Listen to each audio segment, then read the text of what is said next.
ओम शांति। अव्यक्ति परिवार में आपका स्वागत है। आज का दिन विशेष दिन है। 24 जून का दिन हमारी प्यारी मम्मा का दिन है। आज हम मम्मा को बड़े प्यार से याद करके उनकी शिक्षाओं को धारण करें।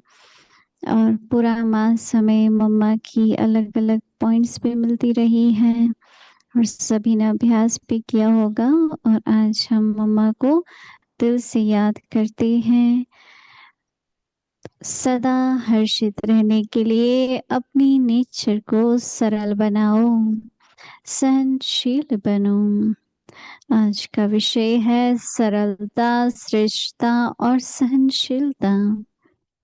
अव्यक्त इशारे। अव्यक्त स्थिति रूपी दर्पण को साफ और स्पष्ट करने के लिए सरलता, श्रेष्ठता और सहनशीलता, इन 3 बातों पर ध्यान दो। अगर तीनों में से एक भी बात की कमी है तो दर्पण पर भी कमी का दाग दिखाई पड़ेगा। इसलिए जो भी कार्य करते हो उसमें साधारणता दिखाई न दे। साधारणपन को श्रेष्ठता में बदली करो। हर कार्य में सहनशीलता और वाणी में सरलता को धारण करो, तब सर्विस में सफलता दिखाई देंगी। जगदम्बा माँ की विशेषताएं। मम्मा के 2 स्लोगन बहुत याद रहते हैं। पहला, मम्मा सदा कहती थी, हर घड़ी हमारी अंतिम घड़ी है। दूसरा, हुक्म ही हुक्म चला रहा है। यह 2 मंत्र मम्मा हमेशा याद रखती और सबको याद दिलाती। इसी मंत्र से हम सहज नष्ट मोहा स्मृति स्वरूप हो जाएंगे, किन्हीं झंझटों में नहीं जाएंगे और अपनी बुद्धि को सब बातों से फ्री रख बाबा की आशाओं को पूर्ण कर सकेंगे। अभी हम मोहिनी दीदी जी से सुनेंगे।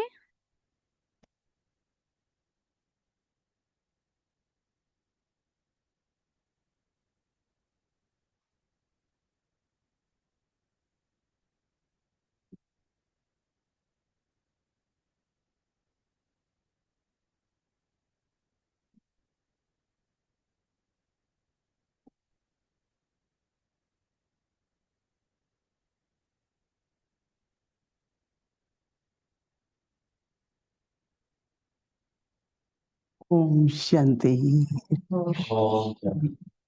सभी खुश राजी हो। अच्छा, सभी सरल चित है। देखो, हम सभी यज्ञ में सेवाधारी हैं, स्वयं का भी भाग्य बनाते हैं और विश्व की भी सेवा करते हैं। जितना जितना भावना रहती है कि ये यज्ञ की सेवा है, हमारे ब्रह्मा बाबा की दिनचर्या 18 घंटे की होती थी और हम सभी भी, सबको ऐसा लगता है बहुत व्यस्त है पर कर्म योगी हैं। यज्ञ से हमें पालना मिलती है, हम यज्ञ की सेवा भी करते हैं। जितना मन लगाकर करते हैं, भावना से करते हैं, उतना बहुत सफलता मिलती है। परंतु कर्म योगी होते हुए भी हमारे बाबा ने अपनी संपूर्ण स्थिति को प्राप्त किया। ऐसा नहीं होता था कि बाबा घंटों तपस्या में बैठे रहते थे। नहीं, बाबा प्रातः काल काफी सवेरे उठते थे मम्मा तो हमारी बहुत जल्दी उठती थी, पर बाबा भी 2:45-3, क्योंकि 3 और 5 के बीच का समय सारे जैसे कि एक विश्व के वातावरण में एकांत होता है, तो बाबा बैठते थे, मनन चिंतन किया, फिर तैयार होकर के बाबा को 7 बजे मुरली के लिए पहुंचना होता था। तो बाबा मुरली के लिए पहुंचते थे, 1 घंटा मुरली चलती थी। उसके बाद बाबा मुरली से ही सीधा बाहर गेट की तरफ जाके पैदल करने जाते थे। और बाबा करीब 20 मिनट, आधा घंटा बाबा जाते थे, मामा फिर हम सभी बच्चे जाते थे, फिर आकर के सभी को नाश्ता करते थे। बाबा फिर झोपड़ी बनाई थी उन दिनों में। आजकल तो झोपड़ी को बहुत फैंसी कर दिया है, तो बहुत ऐसी साधारण सी झोपड़ी थी। बाबा जाके वहां बैठते थे और 2 घंटे 10 से 12 तक बाबा जो भी पत्र आते थे, बच्चों के समाचार आते थे, सेवा के, सब सुनते थे और उसका उत्तर ईशु दादी को लिखवाते थे। फिर उसके बाद बाबा 12 बजे थोड़ा भंडारे की तरफ, किचन आदि सब तरफ बाबा चक्कर लगा के आते थे। फिर दोपहर के भोजन करके और थोड़ा सा बाबा विश्राम करके फिर उठ जाते थे। और शाम का समय बाबा का काफी ध्यान अवस्था में कहो, प्रकाश देना, विश्व की सेवा करना, तो बाबा का शाम को, फिर उसके बाद तो भोजन, फिर क्लास होती थी, रात्रि क्लास। 9 बजे के करीब फ्री होते थे।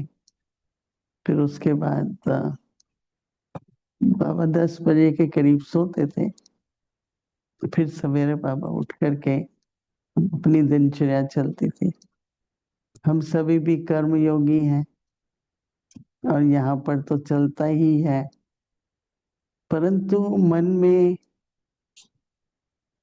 कर्म करो पर योगी बन के करो।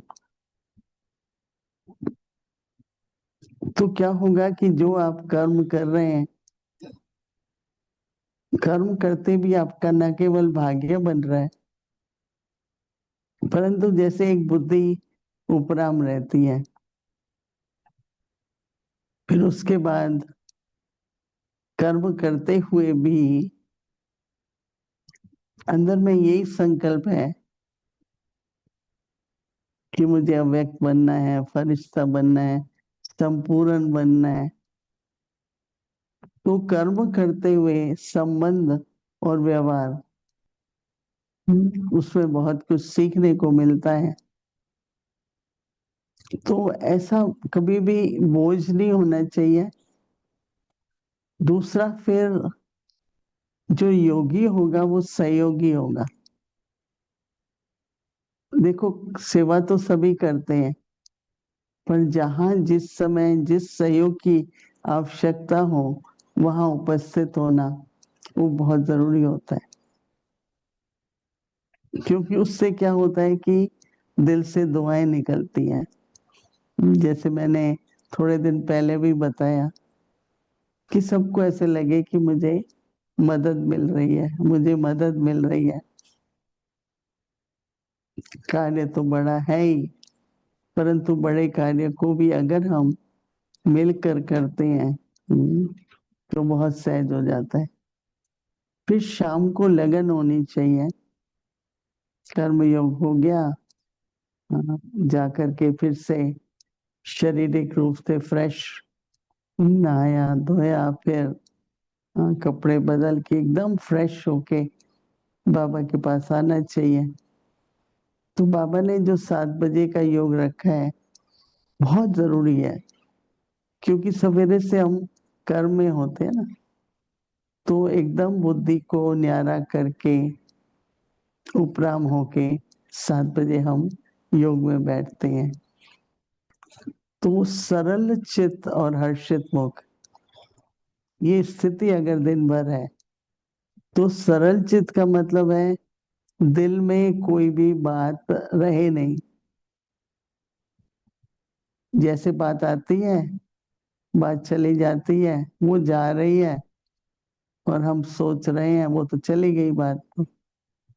चित्त पर कुछ न लगे, किसी के बारे में, किसी बात के बारे में, किसी समस्या के बारे में, तो आपका चित्त सरल होगा।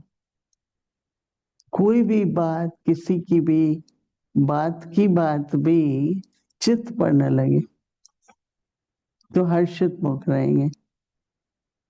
अगर लग जाती है चित्त पर तो चिंतन चलता है।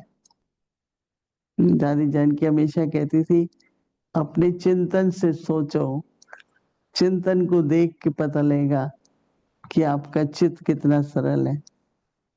सरल चित्त वाला बात ठहरेगी नहीं उसके मन में, सुनेगा, देखेगा, चली गई बात, तो हर्षित रहेंगे। थोड़ी भी बात दिल पे लग जाती है ना, किसी ने कुछ कहा या आपने कुछ ऐसा देखा, वो संकल्प, आज बाबा ने भी कहा ना, वेग बाबा ने, कुछ भी अयथारथ अर्थात व्यर्थ संकल्प न चले। तो सरल चित्त हर्षित मुख, तो सहन करने की तो कोई बात ही नहीं है। हाँ, अपने जो समान में रहता है वो किसी बात को लगती ही नहीं है उसको कोई बात। तो इसलिए सभी कर्म योगी, परंतु इस मास का अभी 2-3 दिन ही रहते हैं, सरल चित्त तो हर्षित मुख और स्वाभाविक तौर से सहनशीलता। जो बात मेरे मतलब की नहीं, मैं उसको ध्यान ही ना दूं। मैं लूं क्यों? सहन तो तब करना पड़ेगा जब मैं लूंगी ना। तो इसलिए हर एक का अपना स्वभाव है, हर एक का अपना हिसाब किताब है, पर मुझे तो सरल चित ही रहना है। ऐसा अपने पास लक्ष्य रखो, आपको बहुत अच्छा लगेगा। खुद ही लगेगा कि चाहे हम व्यस्त हैं, कर्मयोगी हैं, पर दिन प्रतिदिन हमारी उन्नति हो रही है। आप सभी को लगता है ना कि आपकी उन्नति हो रही है?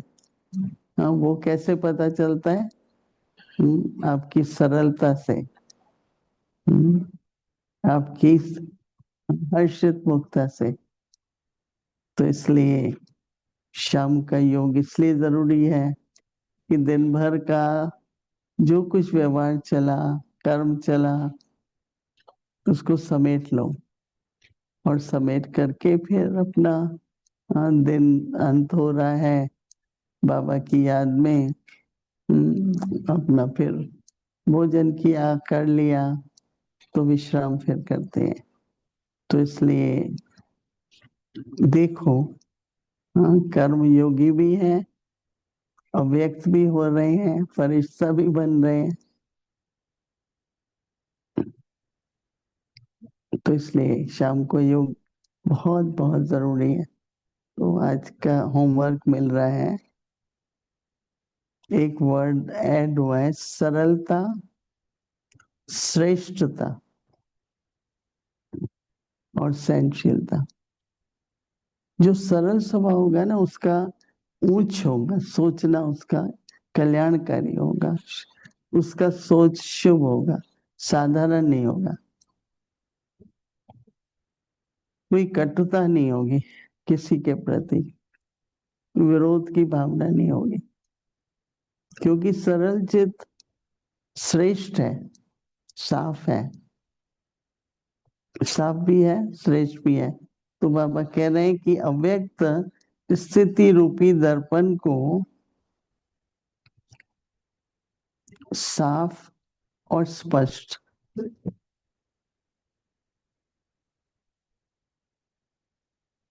साफ होगा तभी स्पष्ट दिखाई देगा ना, राइट? तो साफ हो स्पष्ट करने के लिए सरलता, श्रेष्ठता और सहनशीलता का बाबा कहते हैं इन 3 बातों पर ध्यान दो।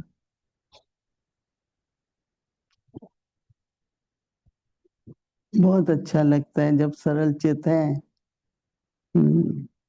तो चित प्रसन्न है, चित प्रसन्न, प्रसन्नता ही प्रसन्नता है, हर्षित है। तो बाबा कहते हैं कि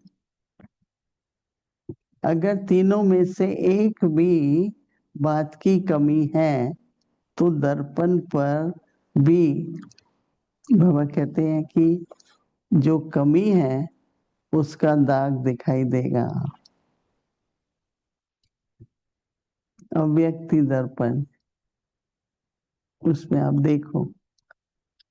तो बाबा कहते हैं कि इसलिए जो भी कार्य करते हो उसमें साधारणता दिखाई न दे। लोग नौकरी करते हैं, प्रवृत्ति में काम करते हैं और हम यज्ञ में सेवा करते हैं, तीनों में बहुत फर्क होना चाहिए। कई प्रवृत्ति से आते हैं तो प्रवृत्ति की तरह ही करते हैं, भाई ये प्रवृत्ति नहीं है। ऑफिस में काम करते हैं, कोई बॉस होता है, तो यहाँ तो कोई बॉस है नहीं। यहाँ पर हम यज्ञ की सेवा करते हैं तो उसमें साधारणता नहीं हो सकती है। तो बाबा कहते हैं कि साधारणता को श्रेष्ठता में बदलो। हर कर्म में बाबा कहते हैं सहनशील, कर्म कार्य में सहनशीलता हो, और बाबा कहते हैं कि वाणी में सरलता हो। तो बाबा कहते हैं कि इस ऐसी सर्विस में सदा सफलता दिखाई देगी। दिन प्रतिदिन उन्नति को पाना है ना, तो व्यक्ति इशारा सुनते हैं, थोड़ा बुद्धि में मनन चलता है, दूसरे दिन भी कुछ स्मृति रहती है कि आज मुझे क्या करना है, कि साधारणता नहीं श्रेष्ठता। तो रोज आपको खुद महसूस हो कि मेरा स्वभाव बहुत मीठा होता जा रहा है, सरल होता जा रहा है। कोई भी बात कुछ कहता है, मैं क्यों रिएक्ट होके बोलूं ना, मुझे अपना संस्कार बनाना है, मैं तो ठीक ही बोलूंगी। आप कुछ भी बोलो, कैसे भी बोलो, राइट। ये नहीं क्योंकि आपने ऐसा बोला तो मैं भी वही जवाब दूं, नहीं। मुझे स्वभाव संस्कार मेरे हैं, राइट। तो इसलिए थोड़ा पुरुषार्थ पर अटेंशन देने से कर्म योगी होते हुए भी हम फरिश्ते बनते हैं और अपना योग और सहयोग का जो यज्ञ के प्रति हमारी भावनाएं हैं वो हम पूरी करते हैं। तो इसलिए कुछ क्षणों के लिए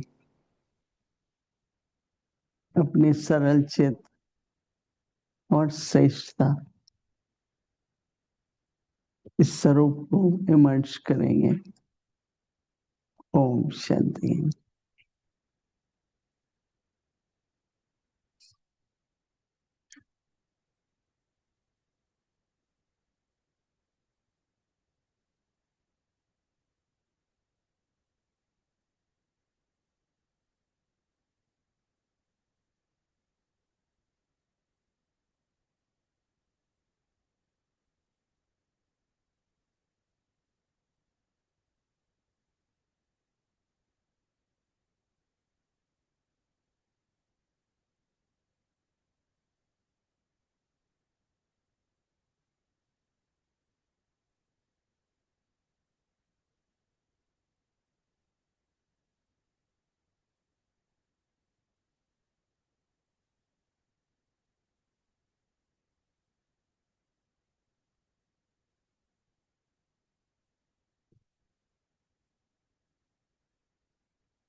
ओम शांति।